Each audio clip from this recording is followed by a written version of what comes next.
You mentioned Friends, and you had a Matthew Perry recently passed away. You had an Yeah. interesting thing in there about Chandler, the name Chandler. You said a decade before Friends, it was like only 318 kids a It was year not were a named popular Chandler. name, no. Yeah, but a decade after, it was like 1,792.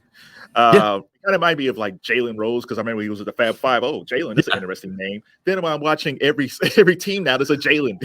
So Yeah. it kind of shows you, even though people buy baby books and define names, they're really equally as influenced by popular culture how they name their kids.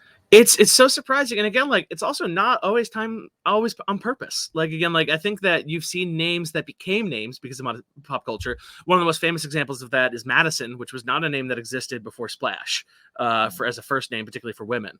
But you've seen countless names over the course of even recent history. Like, people name their kid Anakin, and that's a more specific allusion. But like, even in the more general sense, a lot of people started naming their kid Luna right after Harry Potter had a character named Luna Lovegood that was rather popular among a certain set. And like, that's not a name that's completely out of nowhere. It's an existing name that was kind of popularized. I think it's not a surprise that you saw that spike in Luna and not Hermione, which was a little bit more on the nose.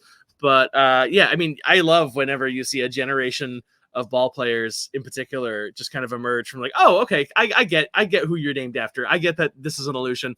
And I just really kind of think it's very special, especially, again, like, it was very sad to lose Matthew Perry, but I mean, like, his legacy is genuinely going to live on because there's going to be people who are grandparents in 50 years who are named after the character that he portrayed so meaningfully that it just kind of changed what they decided to name the kid.